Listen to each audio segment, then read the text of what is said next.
iban a tener. Vieron que de acuerdo a los fines o a la jerarquía en la que uno trabaja, que puede trabajar desde simplemente una arcilla dentro de lo que es el suelo, a trabajar a un nivel de un paisaje. Y en el caso nuestro trabajamos, acuérdense que lo estudiábamos a nivel del perfil. Y dentro del perfil vimos una morfología, todos los procesos, los factores que han actuado han permitido que ese suelo tenga una determinada morfología, tiene determinados colores, una determinada textura y una estructura. Fíjense que todas esas son características de campo. Ojo con eso, porque nos pasó, presten atención, recuerden que cuando estudiamos perfil vimos color, vimos estructura.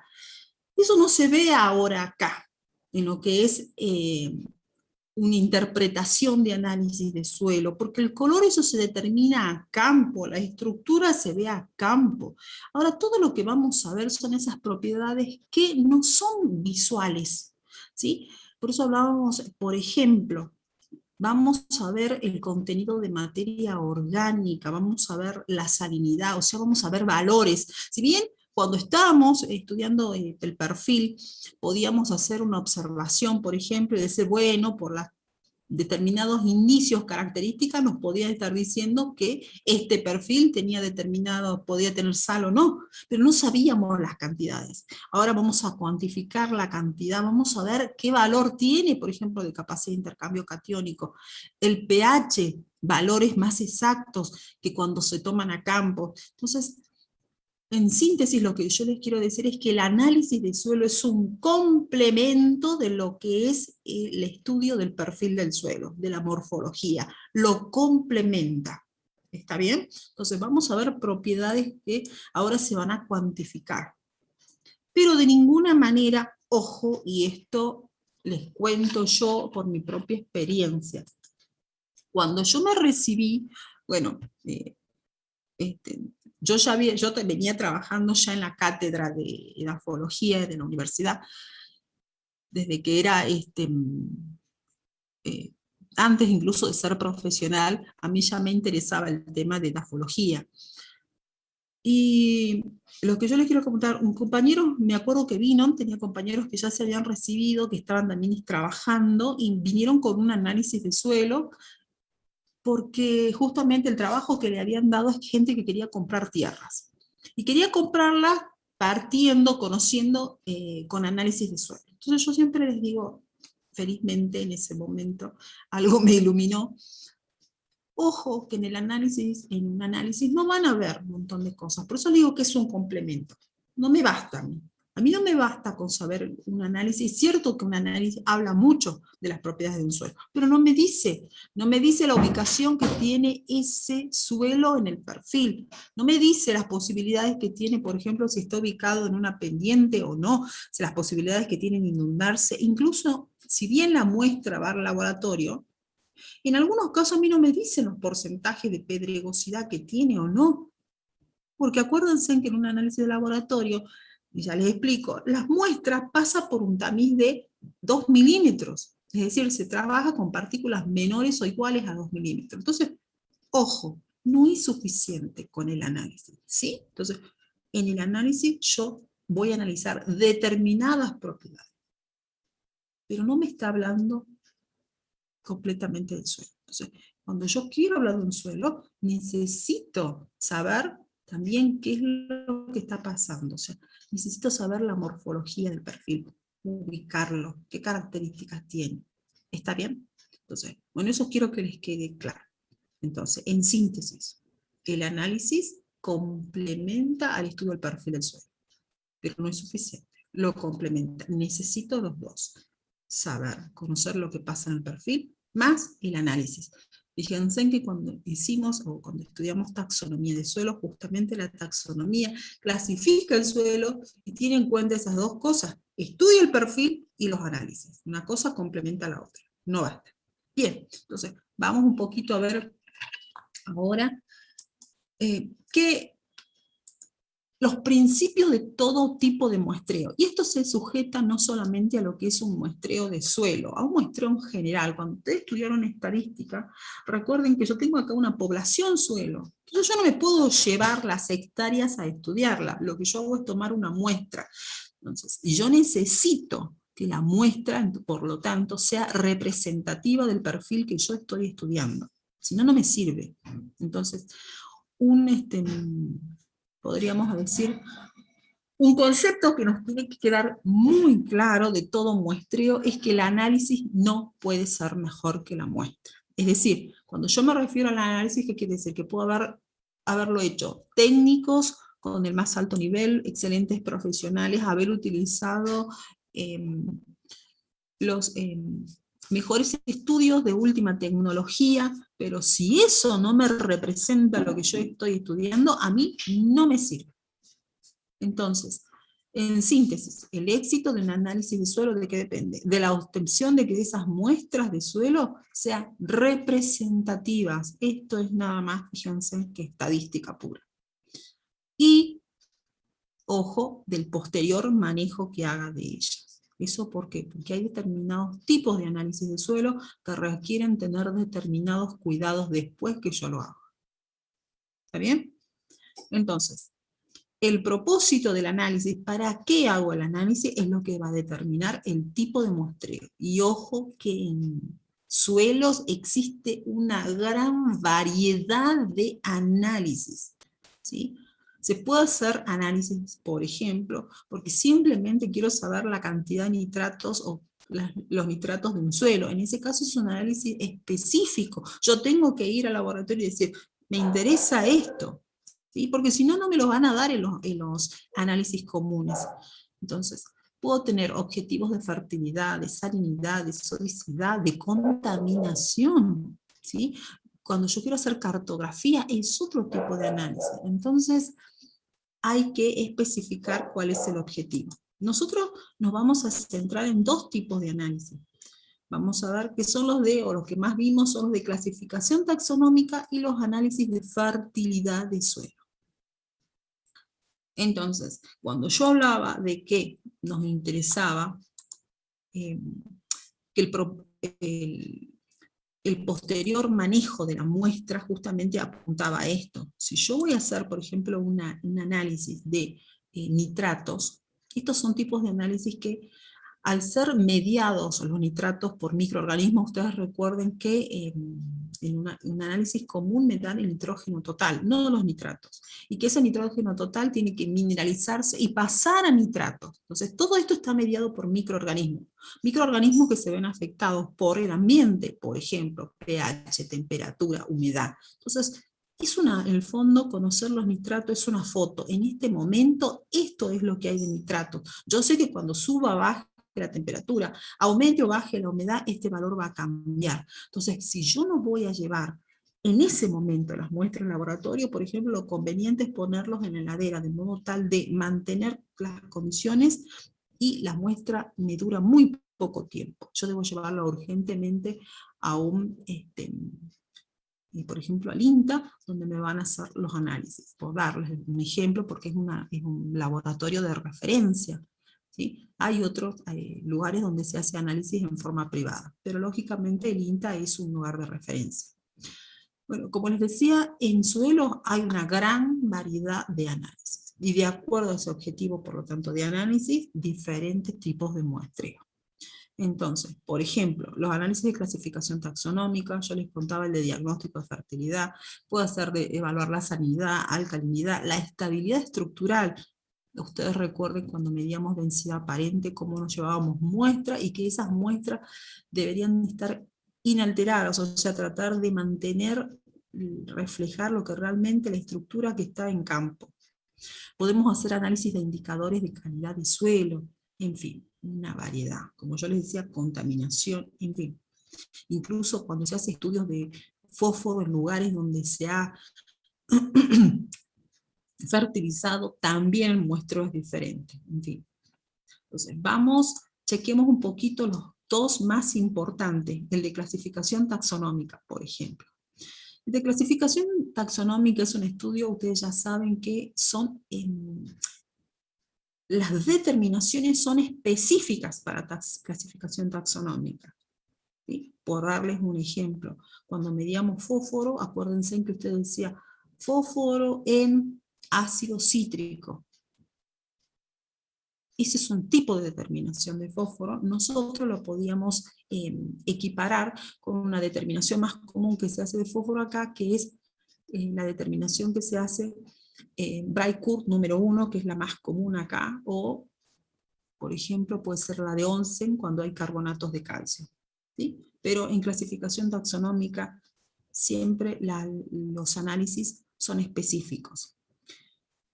¿Qué otro tipo de análisis, muestreo se puede utilizar para clasificación taxonómica? Cuando yo tengo un objetivo de cartografía o de relevamiento o de clasificación taxonómica, el tipo de muestreo que se realiza es un tipo de muestreo en perfil. Es decir, yo tomo una muestra de cada una de las capas u horizontes que tenga ese perfil, ¿sí? Son análisis completos. ¿Por qué? Porque se analiza todo: carbono orgánico, materia orgánica, capacidad de intercambio catiónico, resistencia eléctrica, cationes intercambiables, aniones, cationes solubles. Son muestreos completos. Y como les decía, son muestras en perfil.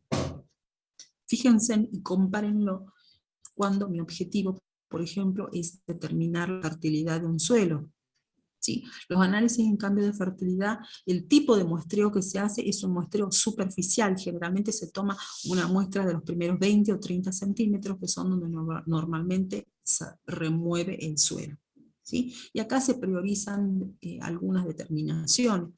Más que el carbono, por ejemplo, me interesa la materia orgánica. Obviamente me interesa la textura, nitrógeno, fósforo, potasio, ¿sí? Estoy más centrado en lo que es la fertilidad, porque acá el objetivo, ¿cuál es?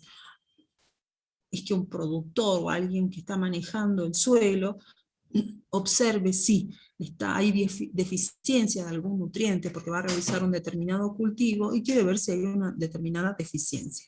¿Está bien? Como para presentar y armar un programa de fertilización. Entonces, ahora yo lo que voy a hablarles, una vez que ya les presenté dos tipos de muestreo, dos tipos de objetivos y diferentes tipos de muestrearlo al suelo, lo que yo les voy a hablar un poquito son de los principios elementales, que en realidad se pueden aplicar bien a los dos, pero ¿qué es lo que van a tener en cuenta cuando ustedes realicen un muestreo del suelo? Bien, el primer paso es la determinación de la unidad de muestreo, ¿sí?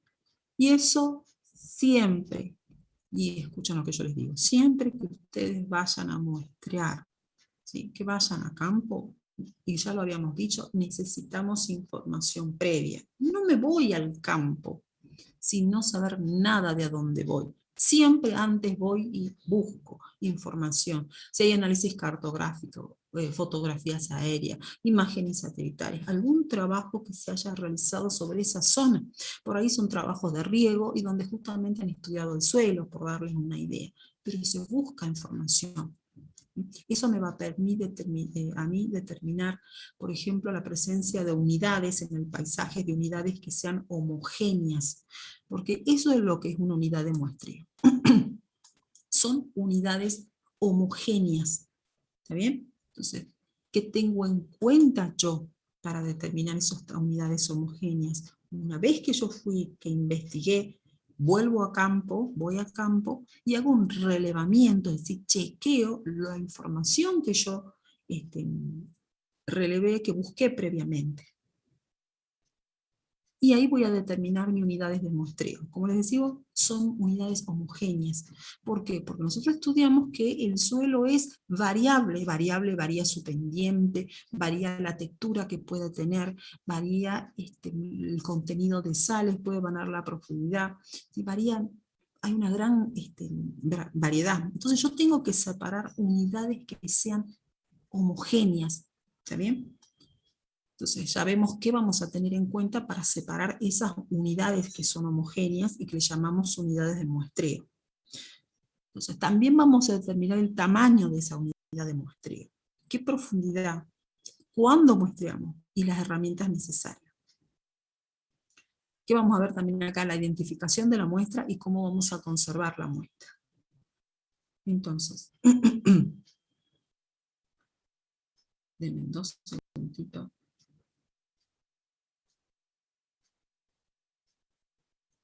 Bien. ¿Cómo voy a separar las unidades de muestreo? Vamos a suponer que ustedes van a un lugar, a una finca, vamos a suponer, y que esta finca tiene diferentes potreros o diferentes unidades con diferentes cultivos. Ahí yo tengo ya una gran diferencia entre diferentes tipos de suelo, porque son diferentes cultivos. Si dentro de un determinado cultivo tengo diferentes manejos, por decirle, zonas donde hay riego y donde no hay riego, zonas donde se fertilizó y donde no se fertilizó. Esa es otra diferenciación, tengo que separar esas unidades. Zonas donde hay pendiente del 4 al 6% y otra donde no tengo pendiente. Zonas donde acá se hizo rotación y en esta no se hizo rotación. O sea, todo lo que haya habido implique cambios en el uso o en el manejo del suelo o características, por ejemplo, el tipo de vegetación, la textura que tiene, el porcentaje de pedregosidad, o sea, todos esos factores me sirven a mí para hacer separaciones dentro de lo que es una zona que voy a una finca, o puede ser simplemente un lugar que voy a muestrear. Entonces, ¿qué van a tener en cuenta? Por ejemplo, si en esa zona hubiera cultivos, no es lo mismo muestrear para un cultivo que es intensivo, le llamamos cultivos intensivos, aquellos cultivos, por ejemplo, donde en una determinada superficie implica erogaciones importantes de capital, de tecnología, de mano de obra. Por ejemplo, todo lo que sea producción de flores, producción de tabaco, producción de hortalizas. En este caso son cultivos intensivos. Cuando se muestrea esos suelos, requieren que la densidad del muestreo sea alta, es decir, voy a tomar muestras por cada 1 a 10 hectáreas, por ejemplo, como para darles una guía. Usted me dice, bueno, pero de 1 a 10 hay una diferencia, exacto. Cuanto más homogéneo sea, yo podría acercarme más a 10 hectáreas, pero mientras yo vea más heterogeneidad en el suelo, y bueno, me volcaré a una muestra por hectárea. ¿Se entiende lo que voy hablando hasta ahora?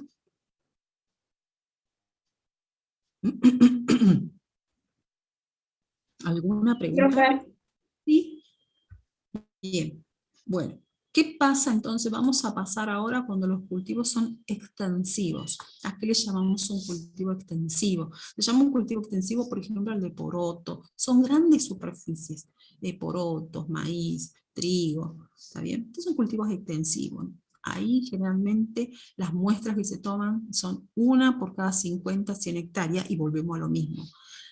50 para cuando sean más homogéneos estos suelos, más heterogéneos, perdón, y cuanto más homogéneo sea, yo podré tomar muestras de superficies más grandes. Por ejemplo, irme a una muestra cada 100 hectáreas.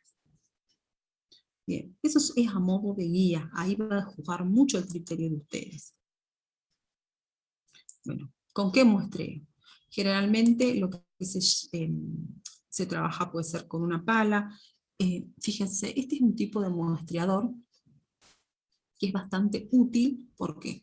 Porque, fíjense, es como un tubo, tiene fíjense que acá está como una canaladura, acá es una perforación que tiene, que es lo que va a entrar en el suelo, y la ventaja de este tipo de muestreador es el hecho que me permite mantener a mí el volumen de lo que muestreo, es decir, la profundidad y el volumen. Entonces son muy útiles eh, este tipo de muestreo, de muestreador. Hay otros que, por ejemplo, son tipo muestreadores tipo balde, se le dice, porque es como que tiene abajo, como tienen como una forma de balde y abajo una punta, se va muestreando y la muestra se va acumulando acá arriba. ¿Sí? Bueno, ¿qué tendré en cuenta cuando yo voy a muestrar? De última, tendré que muestrar con una pala, por ejemplo, en zonas donde, por decirle, los suelos son arenosos, es más complicado muestrar, por ahí les conviene más trabajar o bien con un muestrador muy específico para suelos de textura gruesa o trabajar con una pala. Siempre que yo voy a muestrar, lo que hago primero es tomar, sacar la materia orgánica que está en superficie, y ojo con eso no quiere decir que yo voy a arrancar, no se arranca, se corta el pasto, ¿sí? Yo corto lo que está ahí, no arranco porque ya lo estoy removiendo y haciendo una mezcla, ¿sí? Si bien después se va a mezclar, pero si yo arranco me estoy llevando hasta lo que está en profundidad, por ejemplo las raíces, y eso forma parte de la materia orgánica del suelo. Fíjense, en este caso está tomando una muestra en pala, sí, con una pala porque, a ver, voy a dibujar un poquito.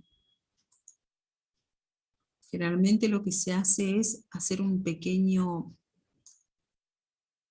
pozo en el suelo y se toma una parte de las paredes, que es lo que él ha hecho acá. Fíjense que tomó una de las paredes del suelo, ven la pala, y esta es la muestra que tomó de una de las paredes de este pozo. Entonces lo que estás cortando con el cuchillo son los valores, los costados. ¿Por qué? Porque si ustedes se ponen a pensar, una vez que uno recorre el suelo, supongamos en el mejor de los casos una hectárea, que eso sería como vimos para un cultivo intensivo, la cantidad de suelo que se va acumulando. Entonces lo que se toma son pequeñas cantidades. Entonces tomo esta pared que tomé y estos extremos los elimino, me quedo con esto. Por eso le está cortando con el cuchillo, ¿sí? Se va a deshacer de estos costados de las paredes y se va a quedar con lo que está en el centro.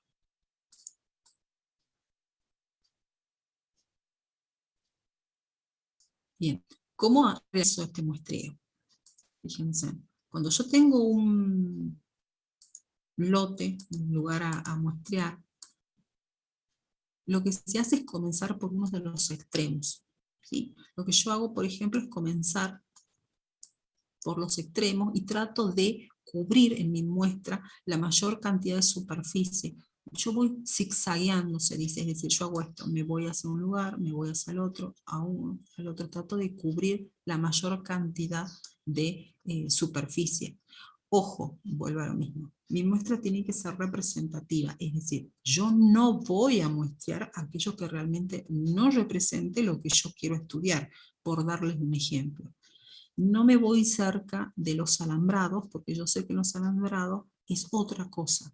El suelo se comporta diferente, no ha sido removido, o muchas veces si se acaba de poner un alambrado, se ha removido el suelo.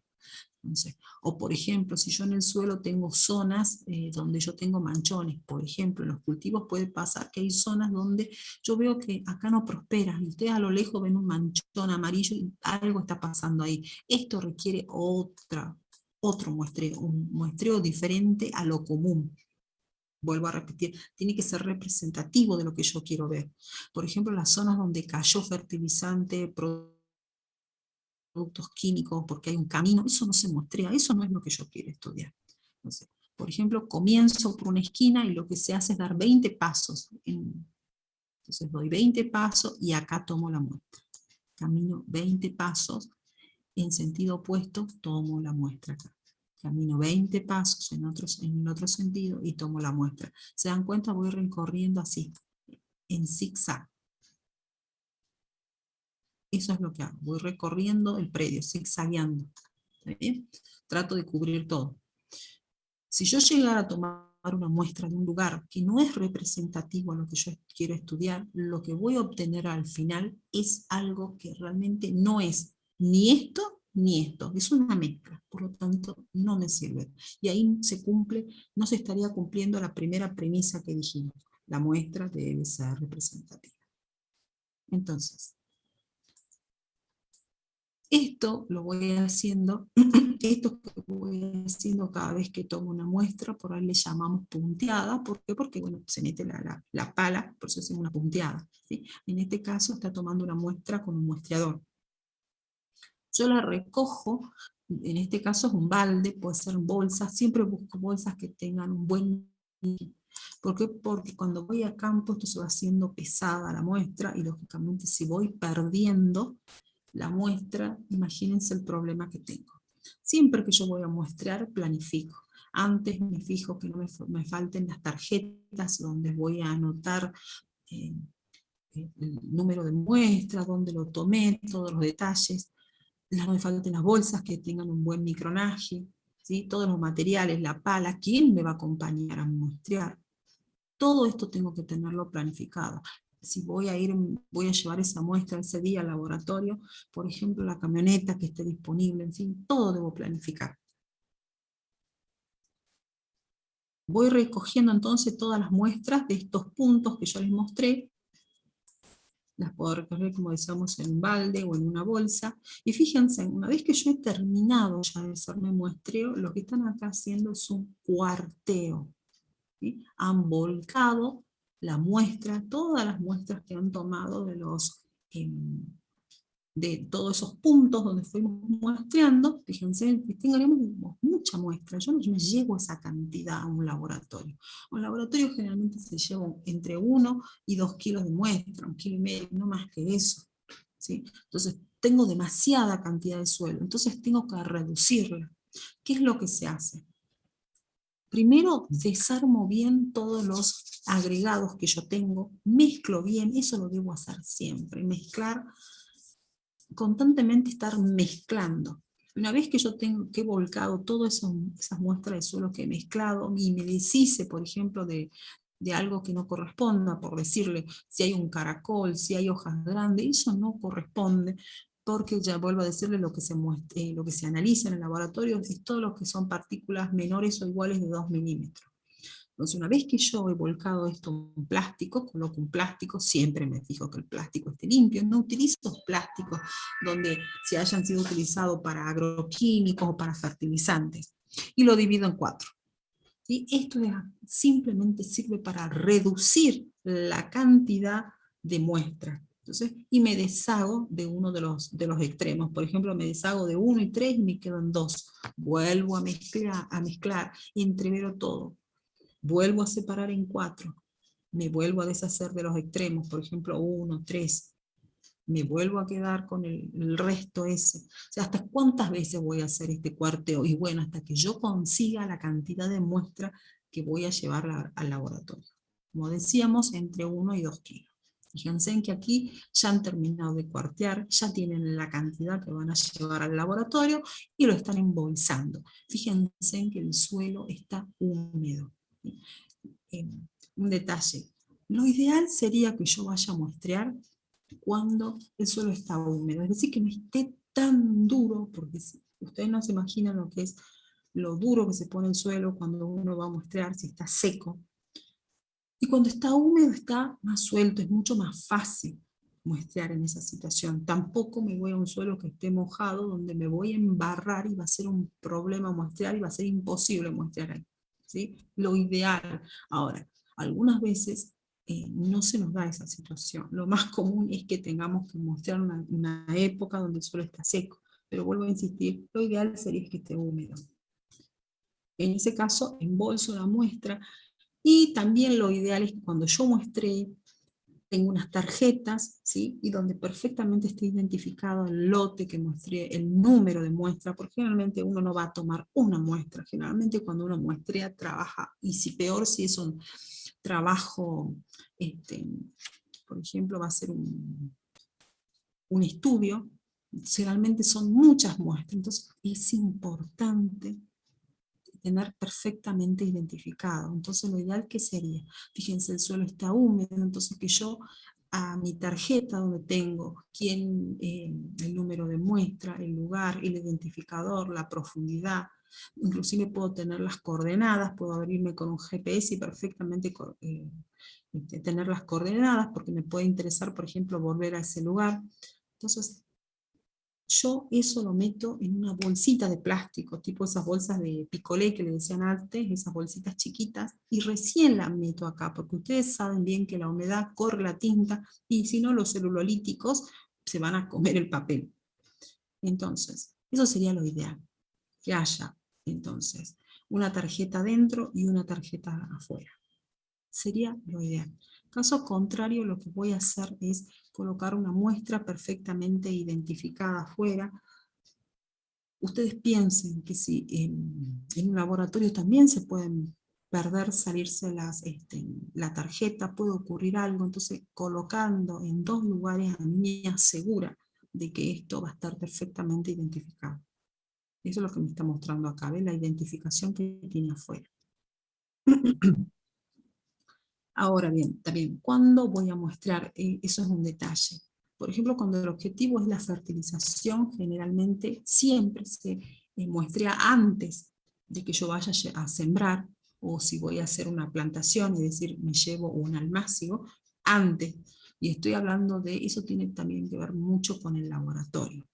El laboratorio acá, por ejemplo, el del INTA, por la cantidad de muestras que se llevan, hay un momento en el cual están saturados, es decir, están copados de muestras. Entonces se va ralentizando los análisis, ¿sí? La entrega de los análisis. Entonces todo eso tenemos que planificarlo, no voy a llevar la muestra un día antes, no es como cuando hacemos un análisis de sangre. Esto puede llevar semanas, entonces ojo, eso también se debe tener en cuenta en la planificación.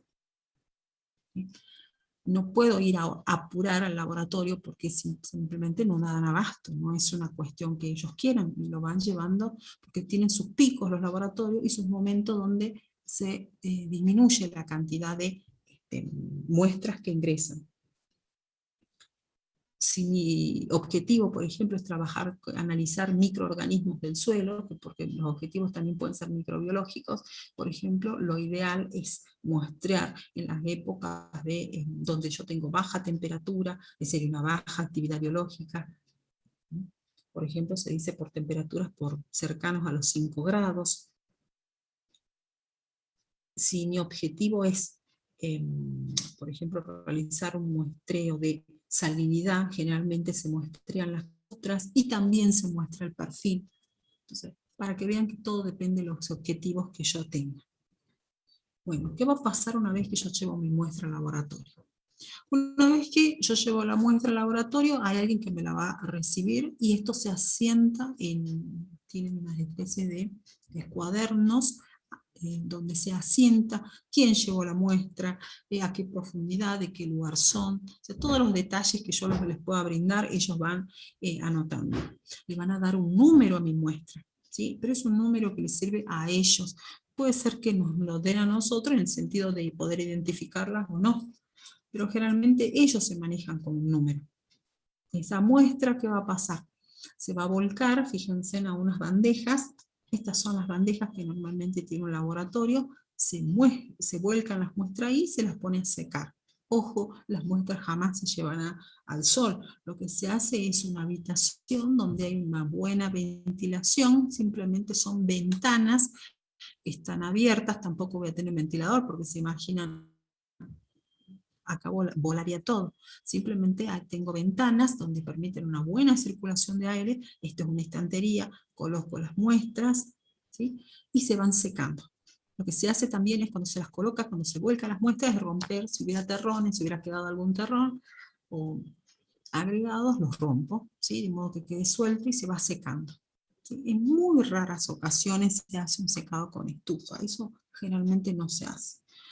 Si fuera así, generalmente se lo pone en una estufa y a temperaturas menores a 40 grados centígrados, pero no es lo común. ¿Sí? Una vez que se ha secado, esto se lleva a una etapa de molienda, ¿sí? Para moler justamente todos esos terrones, agregados que hayan quedado. Hay un aparatito donde se hace una molienda del suelo, pero algunas veces, por ejemplo, hay aparatos que son muy ruidosos o que liberan mucho polvo y por ahí resulta mucho más fácil trabajar con lo que llamamos un tipo, el palo que se utiliza para un enfriador, decimos, o ese palo que se utiliza cuando ustedes estiran la masa, ni más ni menos. Es mucho más fácil moler así, levanta menos polvo, es menos ruidoso. Y una vez que se ha molido se pasa a un tamiz. Este es un tamiz de 2 milímetros. Fíjense cómo lo que está por arriba, es decir, mayor a 2 milímetros, se descarta. Y yo me quedo con esto, ¿sí? Que tiene partículas menores o iguales a 2 milímetros. Esto se lleva a un frasco, ¿sí? Se envasa con un número. Y este frasco, con esta muestra, es lo que va recorriendo los diferentes laboratorios. ¿Por qué? Porque generalmente en un laboratorio a su vez se divide en un laboratorio donde se hace textura, en otro laboratorio donde se hace capacidad de intercambio catiónico o se determinan las bases, otro laboratorio donde se hace pH, otro donde se hace materia orgánica, ¿sí? Entonces estos frascos con la muestra van recorriendo esos diferentes lugares. ¿Cuáles son los análisis más comunes o las determinaciones más comunes? Bueno, textura, por ejemplo, lo más común es el método Buyucus. Hay otros métodos. Este es el que más se utiliza en nuestro país. ¿Sí? Han visto que hay el método de la pipeta, el método del tamiz, pero el más utilizado es el método de Buyucus. Es importante que cuando yo vaya a recibir un análisis me fije qué técnica se utilizó. ¿Sí? Eso tengan en cuenta. El pH. Ya vamos a ver que hay diferentes formas de medir pH. ¿Sí? Puede ser pH actual, o puedo referirme a un pH, por ejemplo, ya vamos a ver que es un pH hidrolítico, pero en general los métodos que se utilizan son métodos potenciométricos, es decir, yo utilizo un pHímetro. Y la relación puede ser relación agua o relación una solución, suelo-agua o una solución. Por ejemplo, la solución puede ser cloruro de calcio. Eso también va a depender de mi objetivo. La salinidad, actualmente se utiliza mucho la conductividad eléctrica. ¿Sí? Ya van a ver, vamos a volver sobre ese tema, pero vamos a ver que en muchos trabajos van a encontrar resistencia eléctrica, y lo vieron también en salinidad. Pero actualmente se trabaja mucho con conductividad eléctrica.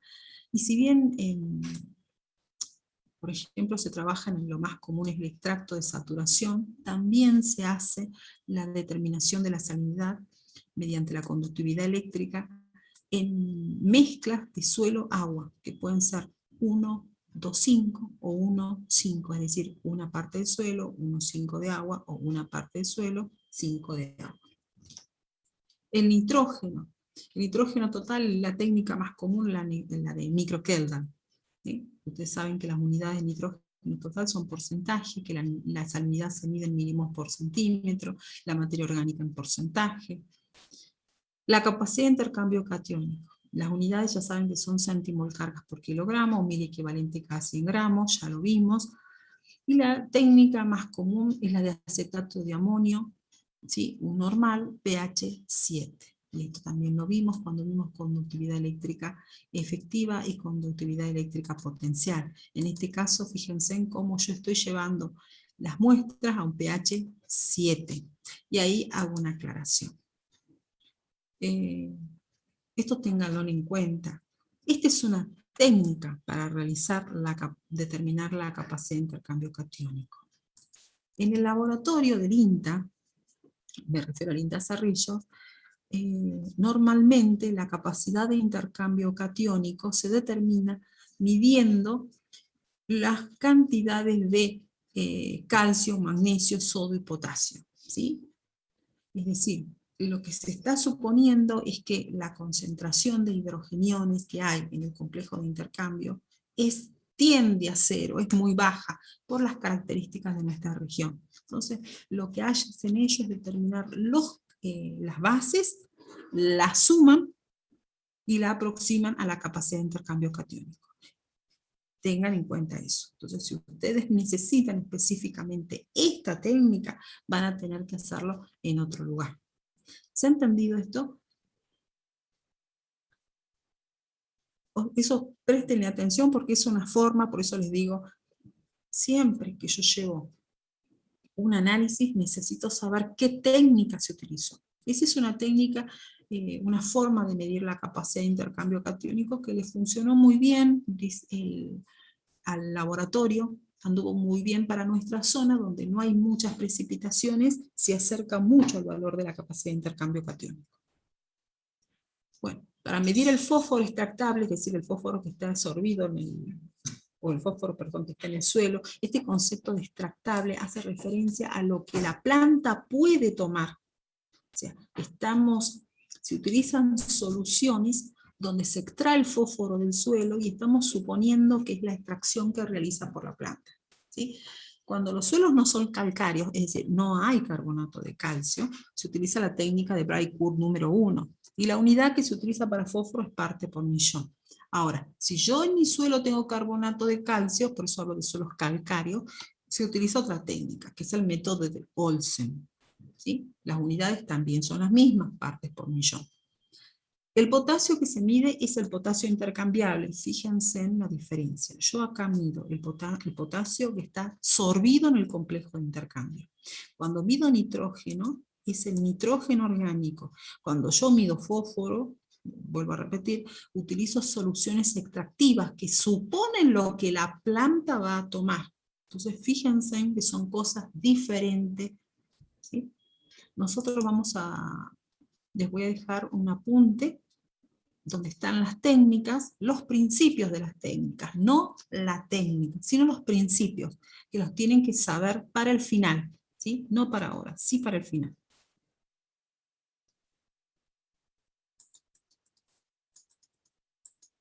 Bien, comencemos entonces a analizar los valores, ¿sí? Yo voy a hacer una síntesis, fíjense que no es más que lo que ya hemos visto. Yo les subí en la plataforma Moodle ya el trabajo práctico para que lo vayamos viendo. Entonces, ¿qué es lo que me voy a fijar en el análisis de suelo? ¿Sí? Yo por ahora vamos a ir con las determinaciones.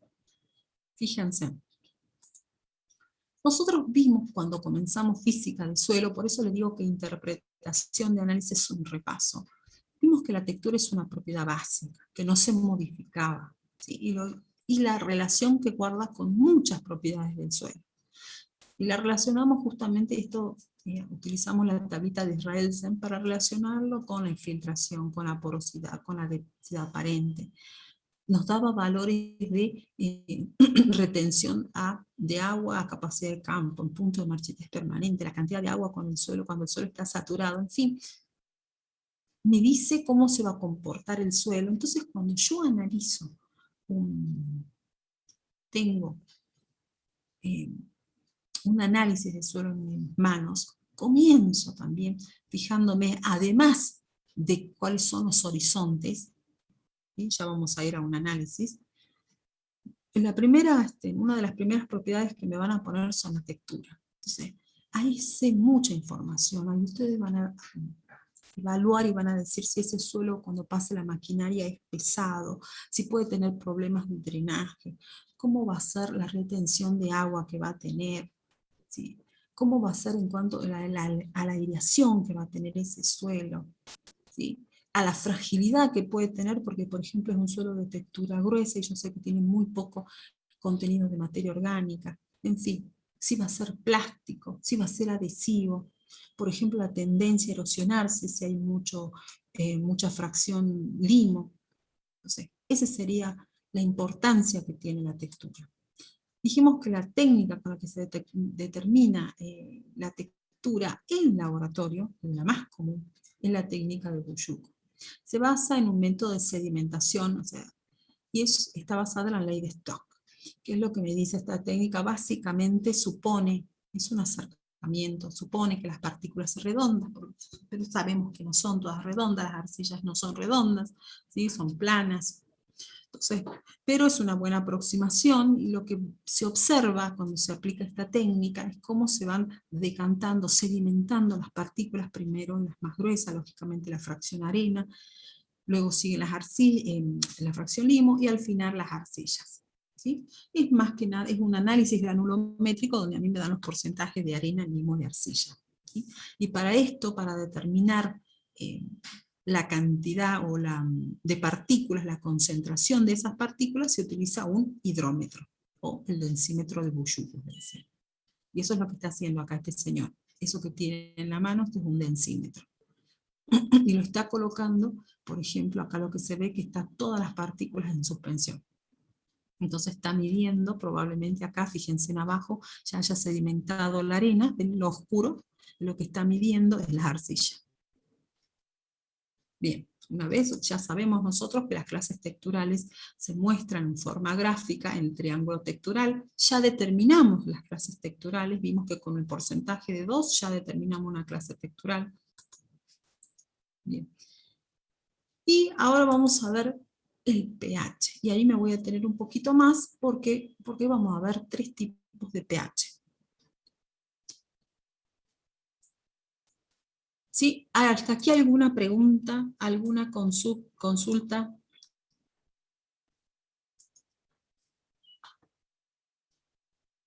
Bueno, yo sigo avanzando. Entonces, acá me voy a centrar en el pH y me voy a detener un poquito más porque vamos a ver 3 tipos de pH. Podemos hablar del pH actual, del pH potencial y del pH hidrolítico. Fíjense, cuando yo hablo de pH actual, ¿sí?, hace referencia a los hidrogeniones que se encuentran acá. Fíjense, esta es la solución del suelo. Este es el complejo de intercambio y estos son los hidrogeniones que están aquí en la solución del suelo. ¿Está bien? Cuando yo digo en pH actual, tiene importancia porque es el ambiente en el cual se encuentran las raíces, ¿sí? Esa es la importancia del pH actual. Y ya vamos a ver, voy a volver sobre la importancia que tiene. Entonces, cuando yo hablo de pH potencial, lo que se está midiendo es el pH o la acidez, los hidrogeniones que están sorbidos acá. A ver si hay algún dibujito. Los hidrogeniones que están aquí, sorbidos al complejo de intercambio. ¿Lo ven? Estos hidrogeniones. Estos que están sorbidos en el complejo de intercambio. Entonces, ahora, al estar absorbido, cuando se mide el pH se utiliza un pHímetro. Yo necesito un medio líquido, yo necesito que estos hidrogeniones vayan a la solución del suelo. No puedo poner el pHímetro que me mida estos hidrogeniones. Entonces lo que hago es utilizar una solución, ¿sí?, de cloruro de potasio. Esa solución de cloruro de potasio es concentrada, de modo tal que el potasio, ¿sí?, ocupa el lugar de los hidrogeniones, los desplaza en el complejo de intercambio, ocupa su lugar y estos hidrogeniones pasan a la solución del suelo. ¿Está bien? Entonces, una vez que estos hidrogeniones están en la solución del suelo, recién mido el pH.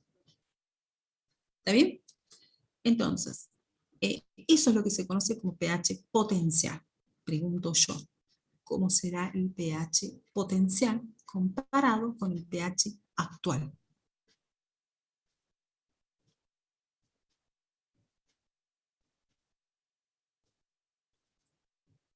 Mayor, menor, igual. Mayor, profe. A ver, ¿qué les parece? A ver, pensemos. ¿Qué estoy desplazando? ¿Qué estoy llevando a la solución del suelo? Yo agrego mi solución de cloruro de potasio y el potasio ocupa el lugar de estos hidrogeniones y van a la solución del suelo estos hidrogeniones. Fíjense, acá creo que en este grafiquito vemos un potasio, este potasio va a ocupar el lugar de este hidrogenión y este hidrogenión va a pasar a la solución. Voy a tener más hidrogeniones en la solución del suelo. Si tengo más hidrogeniones, ¿cómo va a ser? Menor. Menor, va a ser más ácido. Generalmente es en 1 o 2 unidades. Va a ser más ácido. Entonces ustedes cuando siempre vayan razonándolo, lo pensemos así. El potasio desplaza ese hidrogenión, hace que ese hidrogenión se vaya a la solución del suelo, ¿sí? Porque yo quiero medirlos, necesito que pasen a la solución. Si tengo más hidrogeniones, más ácido. Si es más ácido, el pH es menor. Generalmente en 1 o 2 unidades. ¿Sí? Entonces, ¿cuándo me puede interesar medir el pH potencial? En los suelos ácidos. ¿Por qué? Porque si tengo mucha acidez en la solución del suelo, quiere decir que en el complejo de intercambio hay muchos hidrogeniones. Entonces, esto es una forma de medirlos. ¿Sí? Ahora bien, fíjense, la tercera pH es el pH hidrolítico. ¿Qué puede ocurrir? Supongamos que vamos a campo. Van a campo, miden pH, y se dan con que el pH tiene valores, por ejemplo, muy cercanos a pH 8,5. Yo puedo decir que es un pH alcalino. Y ahí pienso, ¿hay sodio acá? ¿Será que hay sodio? ¿Por qué el pH está tan alto? Entonces, lo que yo hago en síntesis es agregar más agua, ¿sí?, a esa muestra. Es decir, si yo tenía una muestra con una relación suelo-agua 1:5 o 1:2,5, lo diluyo más, agrego más agua. ¿Sí? Es decir, por ejemplo, hago una relación 1:10. Y si yo veo que el pH sigue subiendo, ¿sí? Por ejemplo, incluso puede ser en una décima, me da un valor, paso de tener 8,5, 8,3 a 8,4, 8,5, y bueno, esto quiere decir que acá hay sodio. ¿Sí? ¿Y esto por qué lo digo? Porque esto generalmente se utiliza a campo, no es en el laboratorio. ¿Sí? Este es un pH, por eso pH hidrolítico. Eso es cuando yo estoy a campo, o por ejemplo yo estoy chequeando, haciendo un trabajo de recuperación de suelos, ¿sí? Sódicos. Entonces, para hacer una rápida valoración en cuanto a porque esto me está dando la idea del sodio que hay en el suelo, utilizo esta técnica. ¿Se ha entendido entonces? Si yo veo, en síntesis, si agrego más agua y veo que se aumentó el pH, aunque sean décimas, ¿sí? Es probable, muy probable que tenga sodio. ¿Se ha entendido? Esa es la idea. ¿Por qué? Porque yo sé, y ustedes ya han visto, que el sodio hidroliza la molécula de agua, la rompe, libera más oxidrilo. Entonces, si le pongo más agua, y va a seguir hidrolizando. Entonces, por eso es que el pH va a seguir subiendo. ¿Se comprende? ¿Se entiende? La diferencia entre estos tres pH. ¿Alguna consulta hasta acá? Voy al chat. Profe, en el pH potencial, ¿qué solución se usaba, dijo? Cloruro de potasio. Gracias. No, de nada. Bien. Bueno, sigo entonces.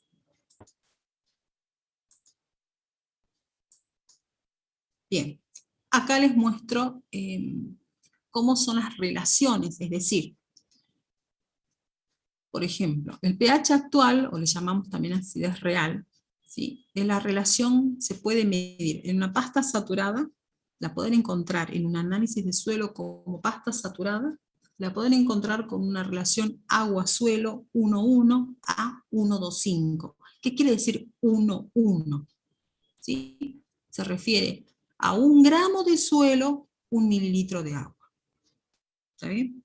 1 gramo de suelo, 2,5 mililitros de agua. Es una relación masa-volumen. ¿Sí?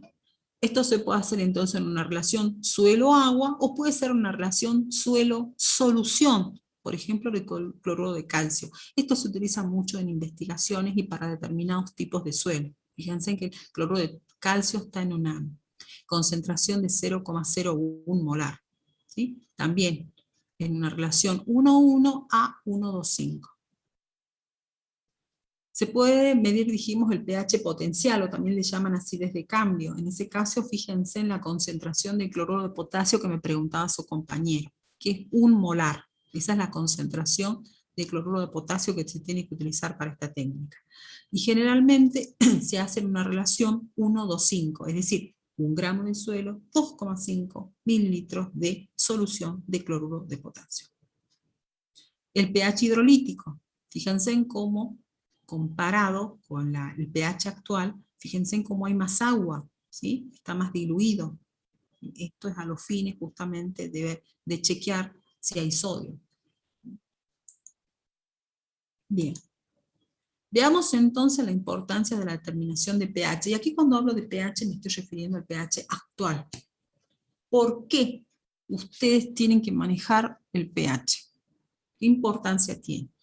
Tiene dos importancias, por un lado lo físico y por el otro lado está relacionado con lo químico y la fertilidad de un suelo. ¿Sí?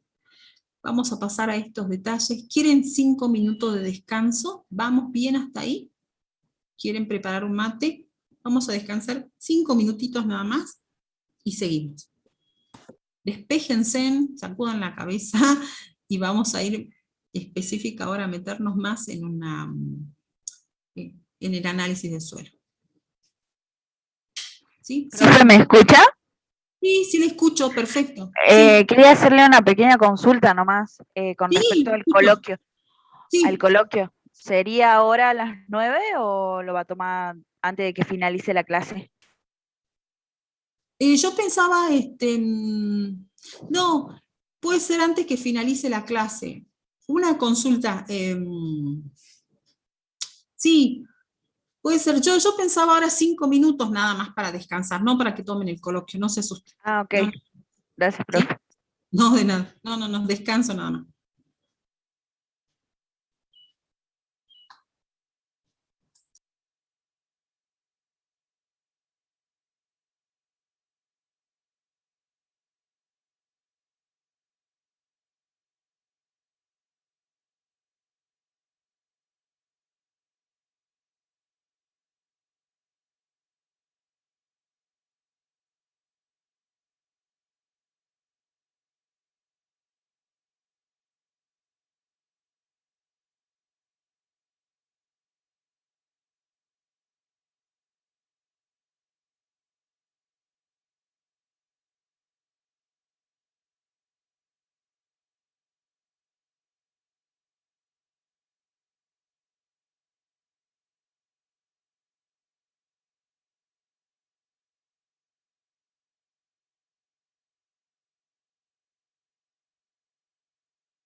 Bueno, a ver. Bien. Vimos hasta pH. Bien. Este tema, ¿por qué es importante? Miren, yo les voy a mostrar, algunas veces se le da muy poca importancia al pH. Pero fíjense, dentro de lo que es la parte física, las propiedades físicas del suelo, podríamos decir que para que un suelo tenga incluso buenas propiedades físicas, es necesario que el pH tenga valores neutros, tengamos pH neutros. ¿Qué ocurre cuando el pH es muy ácido? ¿Sí? Hay una intensa alteración de los minerales, incluso, y la estructura incluso de los minerales se vuelve inestable. ¿Qué ocurre cuando el pH es alcalino? Han visto que el sodio es un dispersante. Cuando hablo de pH alcalino me estoy refiriendo a un pH mayor a 8,5. En ese caso vamos a tener que se dispersa la arcilla, se dispersa la materia orgánica. Entonces, eso tampoco, fíjense, genera buenas condiciones físicas al suelo. Ya hemos visto que el sodio no permitía que haya floculación y por lo tanto era un suelo apelmazado, con una mala estructura, con una mala aireación. Entonces, fíjense entonces todo lo que me está diciendo el pH. Cuando yo me refiero a pH muy ácidos acá, me estoy refiriendo a pH que tienen valores menores a 5,5. Y cuando me refiero a pH alcalinos, ya saben que me estoy refiriendo a pH superiores a 8,5. Cuando yo me refiero a pH neutros, me estoy refiriendo más o menos entre 6,5 y 7,5, 6,5, 7, a ese rango me refiero, es más acotado. ¿Está bien? Ahora, eso sería cómo afectaría la física del suelo, las propiedades físicas del suelo. Ahora, pero el pH también me afecta la fertilidad. ¿Por qué? Porque la disponibilidad de determinados nutrientes depende del pH. ¿Sí? Entonces, para que la planta pueda tomar ese nutriente, yo necesito que ese nutriente esté disponible, soluble en la solución del suelo. Y si yo no tengo el pH adecuado, la planta no lo puede tomar. Y ojo, y ahí hago una aclaración. Muchas veces un nutriente puede estar en el suelo, y eso ocurre mucho, por ejemplo, con el fósforo. Está en el suelo. El problema es que no está disponible para la planta. Por ejemplo, puede estar precipitado. ¿Sí? Por ejemplo, en pH muy ácidos, el hierro se combina con los fosfatos y forma una sal que es insoluble. La planta no lo puede tomar, no está disponible, pero fósforo hay. Entonces, el concepto de disponibilidad hace referencia a eso, que la planta lo puede aprovechar, la planta lo puede tomar, está en una forma soluble. ¿Se ha entendido eso? ¿Sí? Eso tiene que quedar muy claro. Entonces, una cosa es que el elemento esté en el suelo y otra cosa es que esté disponible. ¿Está bien? Bien. Bueno, entonces de ahí la importancia del pH, porque muchos elementos, su solubilidad lógicamente está relacionada directamente con el pH. Además de eso, el pH está relacionado con la descomposición de la materia orgánica. Nosotros, ¿qué vimos en la clase anterior? Que para que haya lo que favorecía la descomposición de la materia orgánica son pHs como neutros. ¿Sí? Eso hacía también que, vieron los podsoles, los pH sean muy ácidos. ¿Qué más? La fijación de nitrógeno. Yo necesito pH neutros en la fijación de nitrógeno. ¿Sí? Para que ya también haya una buena nitrificación. Y también el pH está relacionado con las enfermedades. En general, pH más ácidos facilitan las enfermedades con hongos. ¿Sí? Predisponen más. Entonces, este cuadrito es muy útil. ¿Por qué? Porque me relaciona así a simple vista cómo, fíjense, en donde está más gruesa, podríamos decir, esta cinta, es donde hay una mayor concentración de ese elemento. ¿Y qué es lo que se ve? Que en estos pHs neutros, entre 6 y 7, hay una mayor concentración de todos estos elementos. ¿Cuáles son los que se alejan un poco? El hierro, el manganeso, el zinc, el cobre, el cobalto, que en general prefieren pHs más ácidos. Lo mismo pasa con el molibdeno. Pero en general, todos los pHs, todos los elementos se encuentran en mayor concentración a pHs neutros. Ustedes van a trabajar con este cuadrito. ¿Sí? Este es el cuadro con el que ustedes van a trabajar. Esto es de Porta. Es una muy buena clasificación de pH, porque no solo le da los valores de pH, utiliza los términos correctos, Porta, sino también qué es lo que está pasando en el suelo en esa situación. ¿Sí? Esto lo vamos a utilizar para interpretación de planillas de laboratorio. Bueno, ¿por qué también me interesa? Fíjense en el pH, determinados cultivos requieren determinados pH, eso también, si ustedes van a implantar un cultivo, cual fuere, tienen que fijarse a qué pH es el ideal. Bien. Eso lleva, por ejemplo, en el caso de los cultivos, que muchas veces se tenga que encalar, es decir, agregarle calcio, porque por ejemplo el pH para un alfalfa más óptimo voy a tener mejores rendimientos a pHs más altos, entre 6,5 y 7, y si yo tengo un pH muy ácido me conviene encalarlo. ¿Sí? A modo de ejemplo. Bien, visto pH, vamos a pasar a salinidad. Entonces, cuando vimos salinidad, vimos que la definición nos dice es la concentración de sales más soluble que el yeso, pero tan elevada que me está provocando, me está alterando la producción o la productividad de ese suelo. ¿Sí? Todos los suelos tienen sal, el problema es el exceso. Cuando yo me refiero a la salinidad, ya saben que me estoy refiriendo a las más solubles que el yeso, es decir, estas sales. No me refiero a estas. ¿Sí? Hablar de carbonatos de calcio y de magnesio es una cosa, y esto es yeso. Entonces no me refiero a estas, sino me estoy a estas, las más solubles que el yeso. ¿Qué es lo que están viendo aquí? Eflorescencias salinas, fíjense que están en superficie, fíjense cómo me está, lo único, la vegetación que se observa acá son determinados pastos y no hay más. Entonces, estos también ya lo vimos, la salinidad, ¿sí? Se puede medir, la pueden encontrar con valores de resistencia eléctrica y conductividad eléctrica. También les comenté que la conductividad eléctrica es un valor más exacto, el problema es que lleva más tiempo, se determina el extracto de saturación, y esto es lo que me parece importante en este caso que lo observen, y es cómo se relaciona la conductividad eléctrica con el efecto sobre las plantas.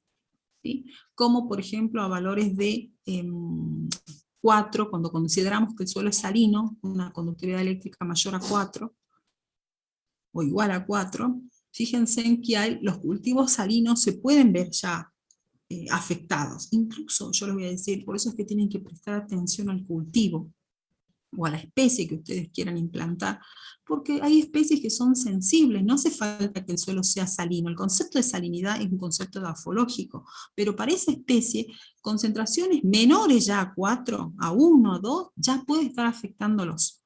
Entonces, mucho cuidado con eso.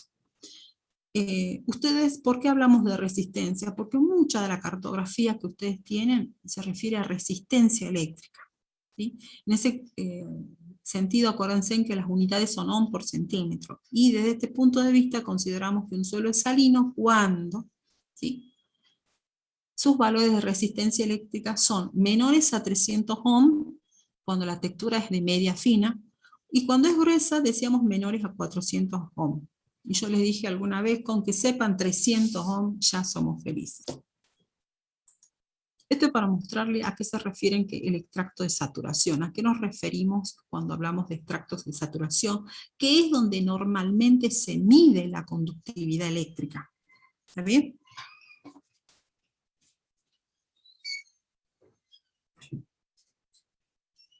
¿Qué es la pasta de saturación?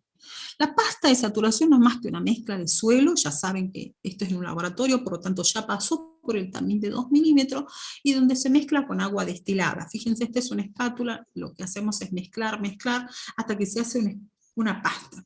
Y se caracteriza porque tiene ese brillo, fíjense en el brillo que se llama como si fuese espejo, se le dice, ¿sí? Brilla. Si nosotros tomáramos esa muestra sobre la espátula, fluye, si se inclina, ¿sí? Y la pasta ya está, o sea, yo hice mi pasta, y digo, ya está en el punto para ser medida, es cuando yo la dejo durante 1 hora por lo menos, y no fluye, no se separa agua, ¿sí? Cuando hay agua libre, ya me he pasado. Tiene demasiado agua, tengo que agregar un poco más de suelo. Yo necesito que después de que pase 1 hora, no se pierda agua. Esas son las observaciones, fíjense, por eso es un método más lento. En ese momento yo consideré que llegué al punto de la pasta, y en ese momento lo que hago es sacar el extracto de saturación. Esto que ven acá es una especie de... si ustedes vieran la base, tiene como una especie de tamiz, tiene perforaciones. Sobre esas perforaciones lo que hacemos es colocar un papel. Sobre ese papel colocamos esta muestra de suelo, ¿sí? Y está sentado sobre lo que se conoce como un kitasato. Fíjense, ¿por qué es un kitasato? No sé si lo ven acá mejor. Fíjense en que es como si fuera un Erlenmeyer, pero tiene un tubo. ¿Lo ven acá? Al tubito este. Entonces, cuando yo coloco, ¿sí?, este embudo, lo asiento, lo cierro bien sobre este kitasato, y sobre este tubito que acá se le coloca una goma que cumple, lo que hace es succionar, hace una fuerza de succión, lo mismo que hacen ustedes cuando toman mate, ¿sí? Lo que hacemos todos, es una fuerza de succión. Entonces, ¿cuál es la idea? Que con esa fuerza de succión se saque lo que es el extracto de saturación, es decir, el líquido que está en esta pasta saturada. ¿Ven? Eso es lo que entonces ustedes ven acá. Este líquido que se ve acá es el extracto de saturación, que se considera que es la solución del suelo. ¿Está bien? Por eso, en el extracto de saturación se mide la conductividad eléctrica. Bien, hasta ahí. Ahora, ¿cuál es la importancia de la salinidad? El efecto que produce es más bien sobre la planta, más que alterar el suelo, porque en realidad ustedes ya vieron que las sales favorecen la floculación. El problema con el exceso de sales es lo que causa la planta, que no pueden las plantas vencer la tensión o al aumentar tanto la presión osmótica, la planta no puede vencer esa presión, la tensión con la que está retenida el agua, y por lo tanto, aunque haya agua en el suelo, la planta muestra síntomas de estrés. ¿Se entiende? Está estresada la planta, no puede tomar agua, ¿sí? Entonces, es lo que llamábamos como un estrés fisiológico, eso es lo que muestra la planta. Bien. Pasemos entonces, luego de haber visto salinidad, pasemos al tema de sodicidad para diferenciarlo. Ya saben que es otra cosa. Entonces yo digo que un suelo es sódico cuando su PCI es mayor al 15%. ¿Sí? En ese caso hay un elevado contenido de sodio, y ese sodio puede estar disperso como, generalmente, está bien, hay sales de sulfatos, cloruros de sodio, pero las que dominan en un suelo sódico son los carbonatos y bicarbonatos de sodio. ¿Está bien? El problema del sodio ya dijimos, dispersa la materia orgánica, dispersa los coloides, ¿sí? Eso hace que, por un lado, vamos a tener que tanto las arcillas como las materias orgánicas puedan pasar a las capas más subsuperficiales, o sea, las capas inferiores del suelo. Y por el otro lado, a la falta de estructura favorece que haya procesos erosivos. ¿Está bien? Ustedes recuerden que eso lo observábamos en los suelos desarrollados o que presentaban estructura prismática. Lo que se observa después por el efecto del sodio son estructuras columnares, es decir, esas estructuras originales se han ido desgastando por el sodio, quien dispersó, y le da este efecto, este redondeado. ¿Sí? Eso es propio del sodio. Y el problema del sodio, a diferencia de la salinidad, es el efecto que causa sobre la estructura, o sea, altera la física del suelo. ¿Sí? Al no favorecer la estructuración, tengo una baja porosidad, me va a aumentar la densidad aparente, por lo tanto va a disminuir la permeabilidad, la aireación que tenga ese suelo, no va a favorecer que haya un buen desarrollo radicular. ¿Sí? Nosotros decíamos un término que van a encontrar es apelmazado. Lógicamente, al no haber un suelo que me facilite la infiltración de agua, va a ser un suelo que va a tender, por ejemplo, a encharcarse. ¿Sí? Y dijimos que también me afectaba físico-químicamente el suelo, porque al generar pH que sean superiores a 8,5, ¿sí? Eso me va a alterar la disponibilidad de nutrientes. Por ejemplo, puedo tener deficiencias de hierro. Todos estos elementos que a esos pHs se ven muy afectados. Fíjense en este cuadro, por ejemplo. Hierro, manganeso, que los voy a encontrar en pH neutro, pero ya en un pH mayor 8,5, fíjense, pueden mostrar deficiencias. ¿Sí? Bien. Simplemente mostrarle este gráfico. Y quisiera que, después de haber visto esto, fíjense en que esta gráfica lo único que me quiere mostrar es cómo en un suelo normal las raíces se desarrollan perfectamente, no tienen problemas, pero en un suelo donde hay una excesiva cantidad de sodio, el suelo se compacta y el desarrollo de la raíz está muy restringido. Lo mismo pasa, en un suelo tan compactado se generan procesos erosivos, estos son cárcavas. ¿Sí? Fíjense en esto, cómo me afecta el suelo. Esto ya es un suelo que no puede producir. Por acá la maquinaria no pasa. Entonces fíjense la degradación que se produce al suelo. Bien, esto ya lo saben. Dos detalles nada más. La técnica de la determinación de la materia orgánica. Recuerden que esta técnica lo que me hace, que la más común es la de White-Black, lo que determina es carbono orgánico. En el laboratorio utilizan factor, ¿se acuerdan que se llama factor de Van Bendelen? Que equivale a 1,724, ¿sí? Y me determinan la materia orgánica, pero yo lo que quiero que quede claro es que lo que se determina es carbono orgánico, o también le llaman carbono oxidable, pero no materia orgánica, ¿sí? Después, con el factor de Van Bendelen determinamos el porcentaje de materia orgánica. ¿Cómo se determina? Y se utiliza un oxidante fuerte, generalmente es un dicromato de potasio, también en algunos casos se puede utilizar un permanganato, son oxidantes muy fuertes, ¿sí? Y se utilizan en un medio ácido, imagínense un medio con ácido sulfúrico. Entonces lo que se hace básicamente es oxidar la materia orgánica. Está en forma orgánica, el carbono S formando compuestos orgánicos y pasa a dióxido de carbono, ¿sí? Se utilizan indicadores, ¿sí? Y lo que se valora justamente es,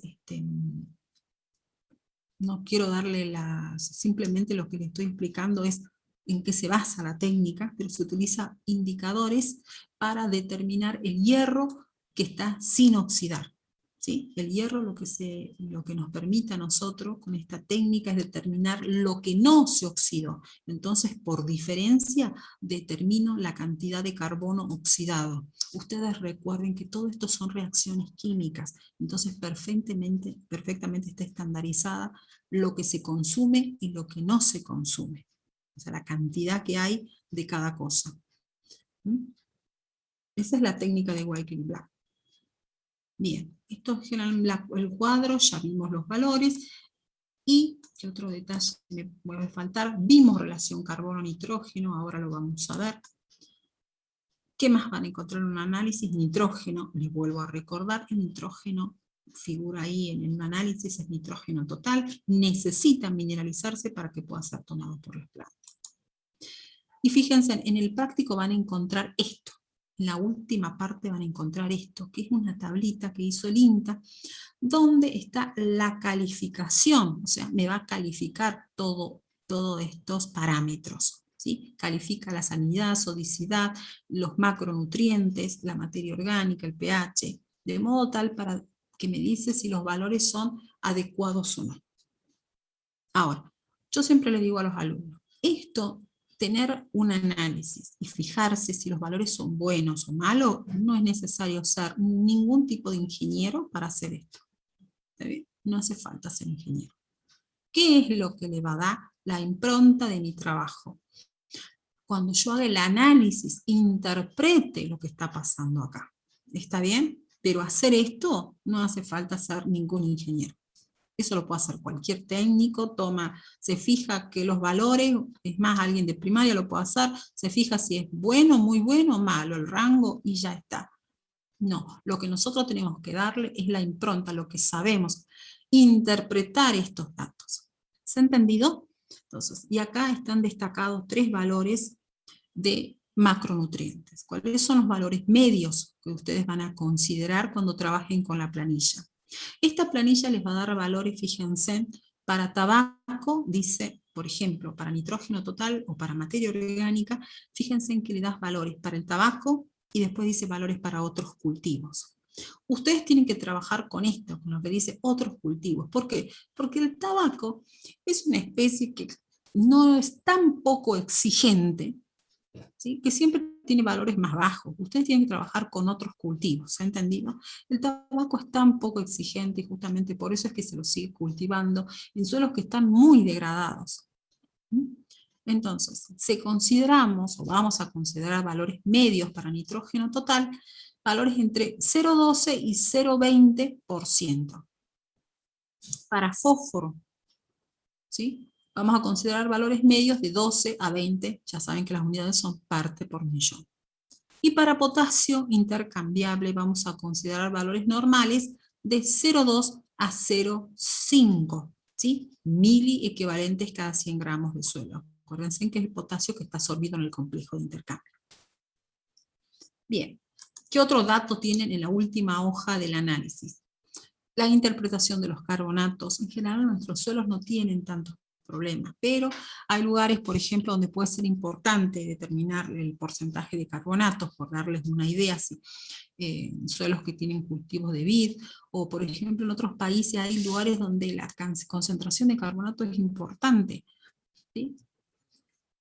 Acá tienen, fíjense, este cuadrito me muestra el fósforo, pero con el método de Olsen, es decir, el fósforo para suelos con carbonato. En ese caso van a utilizar esta calificación.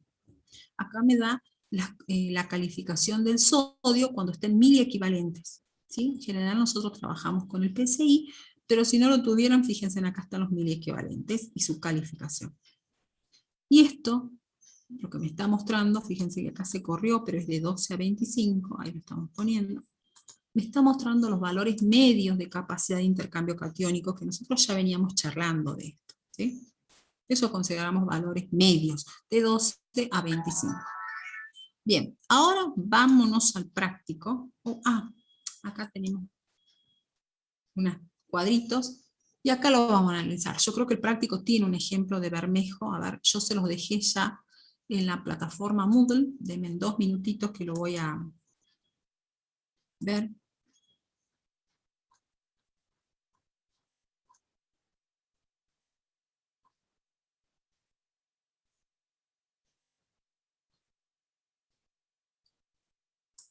Ya les comparto pantalla.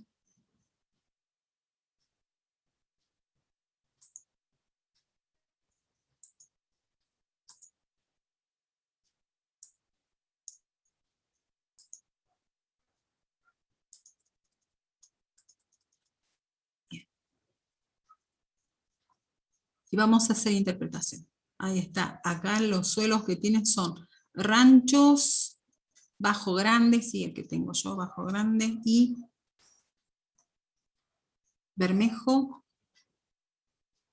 y el Mollar. Bien. Volvemos de nuevo al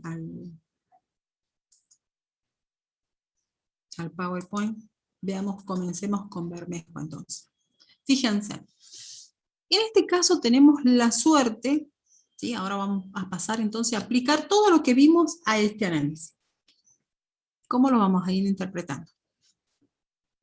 Fíjense, este es el suelo Bermejo. Acá ya tengo la clasificación taxonómica. Esto puede ocurrir en el mejor de los casos, pero en algunos casos van a ver de que incluso no tienen ni siquiera diferenciado cuáles son los horizontes. ¿Qué es lo primero que yo voy a prestar atención en un suelo?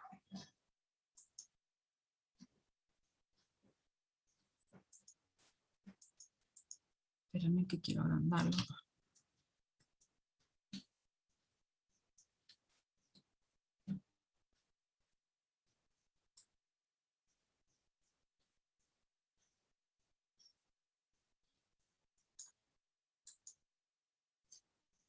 Lo primero que ustedes tienen que fijarse, si tienen la suerte de que están todos los horizontes, o sea, si tienen descritos los horizontes, es que esté el horizonte A. Esto es importante. Ustedes saben que es el horizonte donde hay mayor actividad biológica y es el horizonte donde se van a desarrollar principalmente las raíces de las plantas. Entonces yo necesito que esté el horizonte A. Ese sería lo primero que me fijo.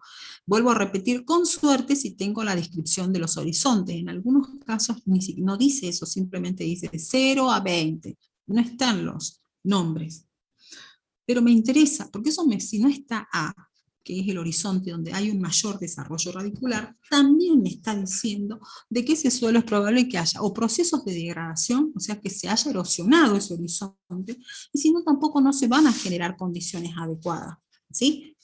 Ustedes saben que A es justamente el horizonte donde tengo una buena estructura, donde se facilita el desarrollo radicular, donde más van a estar concentradas las raíces para tomar los nutrientes. Por eso es que algunas veces nos centramos mucho en A, pero ojo, hay que pensar en los otros horizontes, no hay que descuidarse porque también me dan información.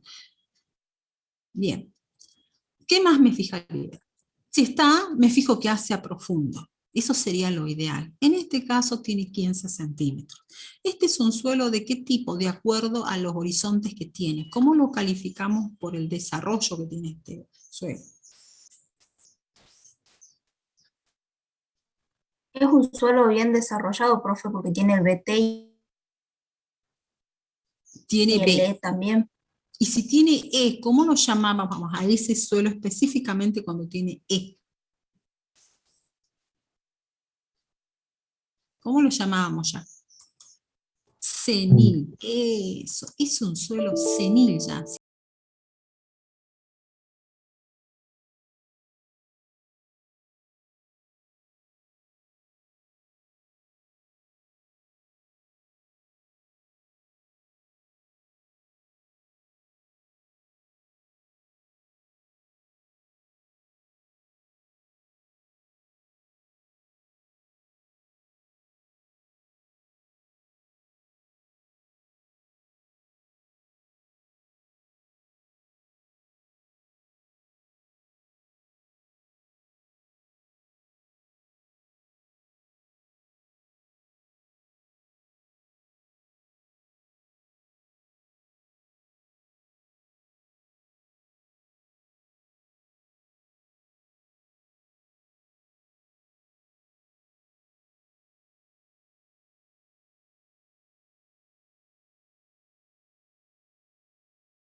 De materia orgánica, ¿sí?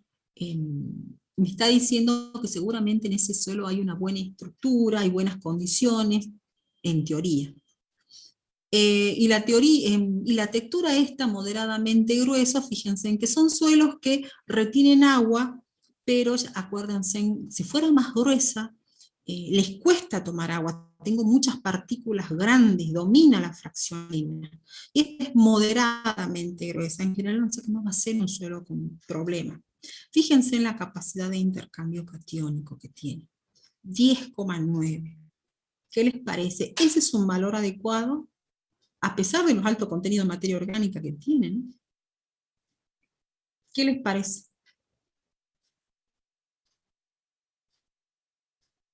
¿Cuáles son los valores medios de capacidad de intercambio catiónico?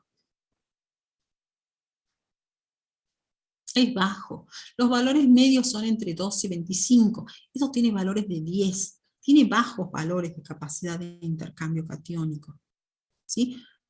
Lo cual puede deberse también a que, por un lado, si bien es textura franco-arenosa, no es tan gruesa, tiene buenos contenidos de materia orgánica, pero fíjense en que tenemos que analizar otro factor que tiene y que es un poco ácido este suelo. ¿Está bien? Y eso estaba relacionado con los valores o la capacidad de intercambio catiónico, acuérdense, la materia orgánica, el humus, los halófanos, los óxidos de hierro y aluminio, son pH dependientes. ¿Se acuerdan? Y acá me parece que esta acidez puede haber hecho de que justamente esa caiga en los contenidos, los valores de materia orgánica. Es un pH, dijimos, medianamente ácido, porque tiene altos contenidos de materia orgánica. Fíjense, tiene 4,5 de materia orgánica. Y la textura tampoco es tan gruesa, es moderadamente gruesa, lo cual puede ser que la capacidad de intercambio catiónico sea baja debido, puede ser, a la acidez que tenga este suelo. Vamos a ver también el calcio.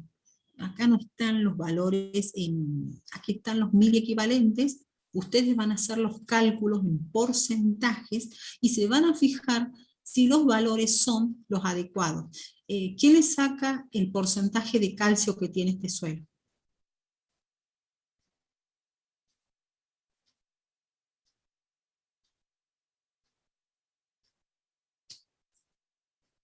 Es 4,82 y 10,9 es la capacidad de intercambio catiónico. ¿Qué porcentaje de calcio tiene?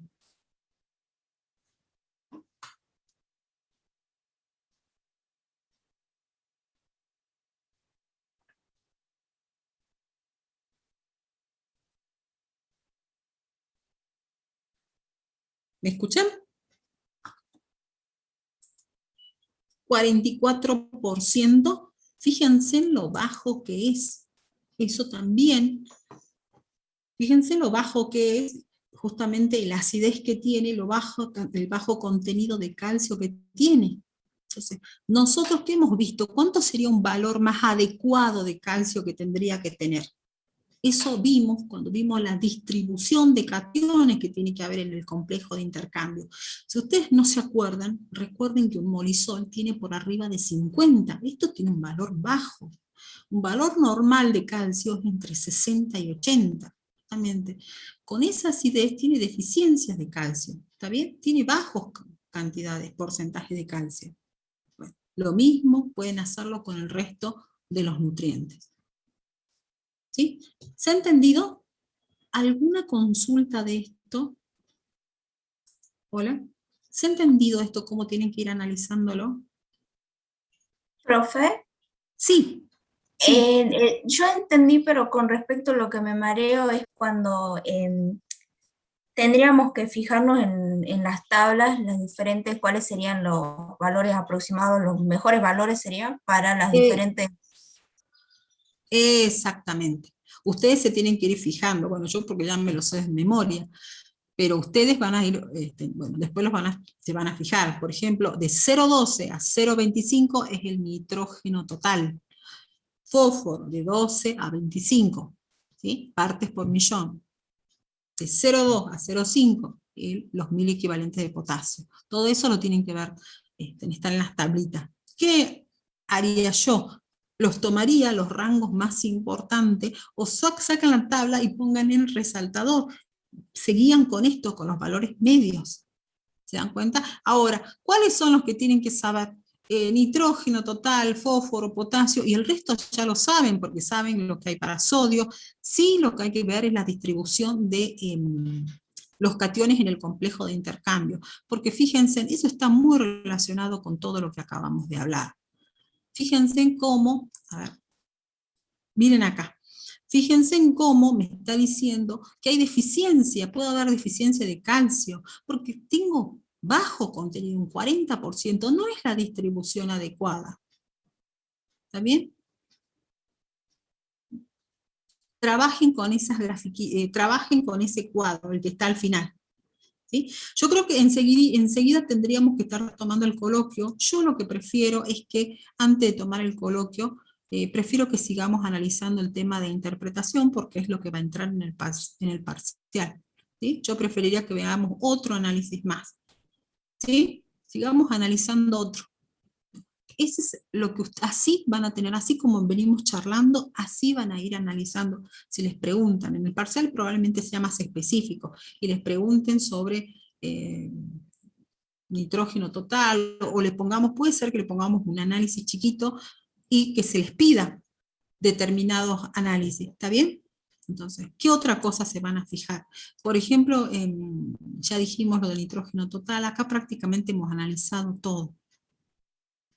Presten atención, mucha atención al horizonte superficial, pero no se descuiden de los horizontes subsuperficiales. Tienen que analizarlo. Vuelvo a repetir, las especies que tienen raíces profundas, si llegan a este pH tan ácido y son sensibles, puede ser un gran problema para ellas. ¿Me han entendido? Entonces, esos prestenle atención, revisen todos los horizontes. ¿Mm? A ver, veamos otro. Este es el suelo bajo grande. Ya me minimizo. Este es el suelo bajo grande. Tiene un horizonte. Primero, ¿qué es lo que me tenía que fijar? Que tenga la presencia de ¿quién? Del horizonte A. Exactamente. Bien. Lo primero que van a hacer es fijarse si está. Segundo, que A sea profundo. Eso me interesa, que A sea profundo. Aquí tiene 25 centímetros. ¿Qué otra información me está dando? El pH. Dijimos que es el pH actual, pH que está en la pasta de saturación, el que se encuentran las especies. Fíjense, tengo un pH de 5.4.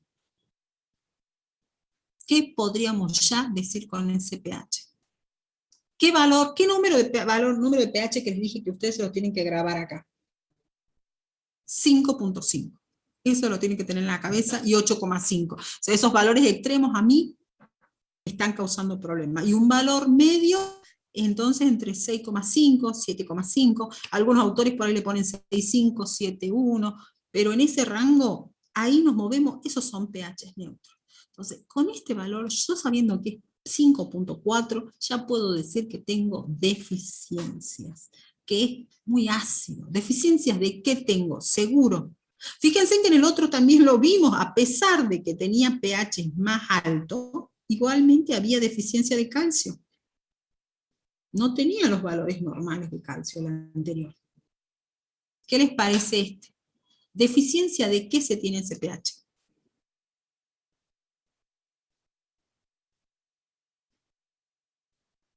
¿Y exceso de qué tenemos?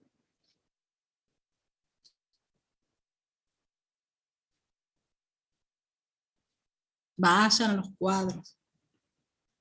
Vayan al cuadrito.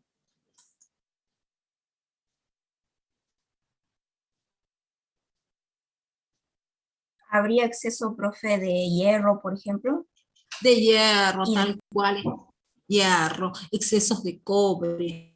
Sí, y vamos a tener deficiencia de ¿qué? De calcio, deficiencia de magnesio. Entonces, todos esos nutrientes, fíjense, ¿ustedes qué van a hacer? Trabajen con el cuadro, se van al cuadrito.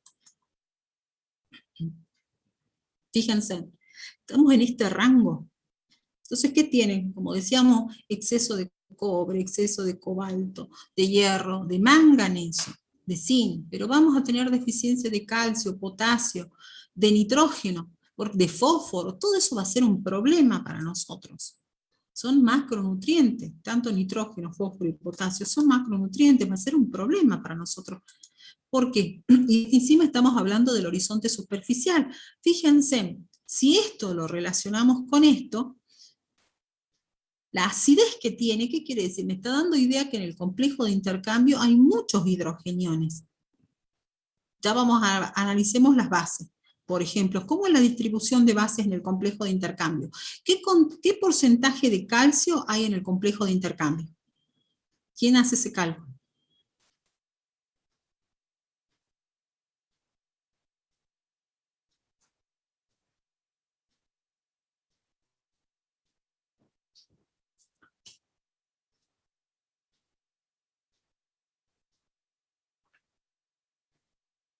¿Cuánto es? Fíjense, si la capacidad de intercambio catiónico es 20, y yo tengo de calcio 4,85, quiere decir que no llegan al 25%. La mitad sería 10. Debe andar cerca del 25%. ¿Cuánto es? 23. Tal cual, Ana. Gracias. No llega al 25% el calcio.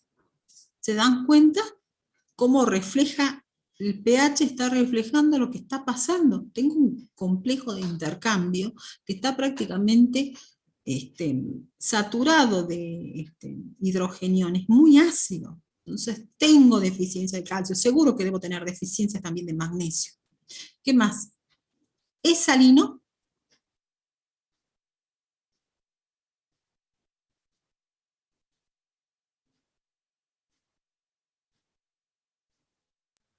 no, porque es ácido, profe.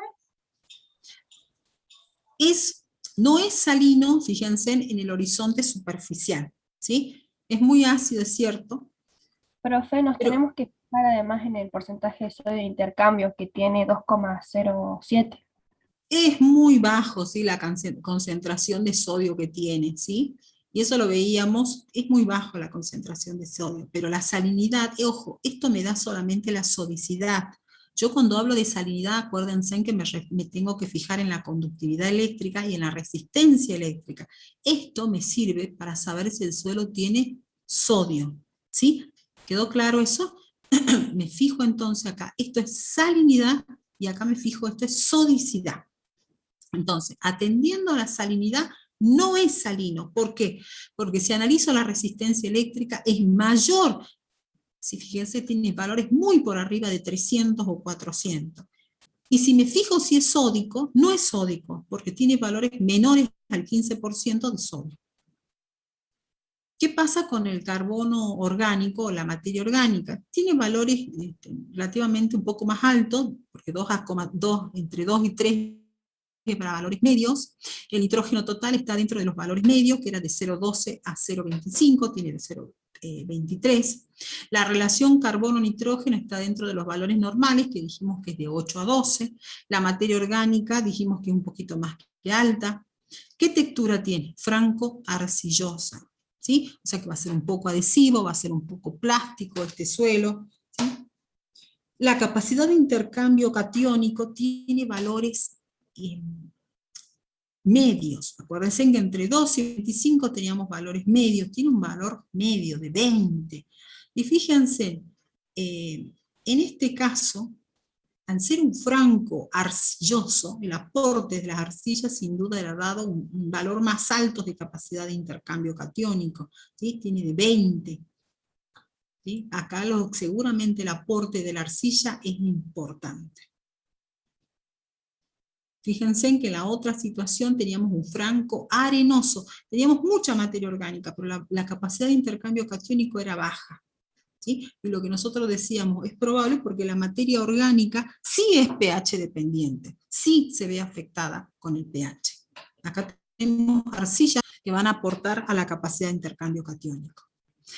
Ahora, analicemos los otros horizontes. Fíjense en que los otros horizontes, a partir de, voy a ver, acá, de los 95 centímetros, este suelo es salino, y extremadamente salino. Fíjense, tiene valores de 9, y a partir de los 145 centímetros, 16, extremadamente salino. Eso también, si yo tengo una especie que tiene raíces profundas, una arbórea, o alguna especie frutal, fíjense los problemas que va a tener a los 95 centímetros. Me voy abajo, ¿sí? Porque siempre es importante, como bien decíamos, fijarnos en la salinidad y la sodicidad. Fíjense en lo sódico que es. Un PSI de 16,67 y después es 22. ¿Sí? Tiene valores por arriba del 15%. Acá es tan preocupante que tiene valores de 22. Entonces, a partir de los 95 centímetros es salino y es sódico. ¿Sí? Cuando uno hace un informe, ustedes piensen que algunas veces le van a decir, si tiene que presentar un informe, que ese suelo se está para utilizar para un determinado cultivo, o no. O puede ser que no se lo diga.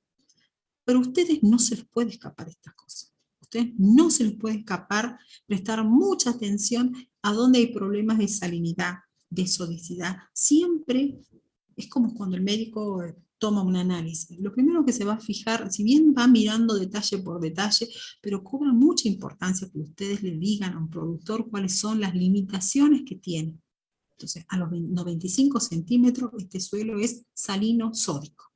Fíjense, y el horizonte superficial es muy ácido, y hay muchas deficiencias de calcio, también de magnesio. ¿Sí? Entonces, todo esto es importante. ¿Se ha entendido?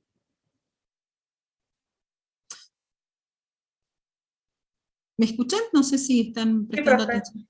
Bueno, esa es la interpretación que ustedes tienen que hacer cuando les pongamos los análisis. Presten atención a esas cosas.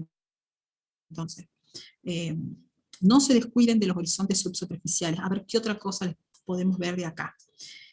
Un detalle. Fíjense en el pH que tiene, ¿sí? Los horizontes subsuperficiales, a partir de ahí donde es salino y sódico. En este caso, el pH no llega a ser mayor a 8,5. Tiene pH de 7,5, 7,6, lo cual puede deberse a la elevada concentración de sales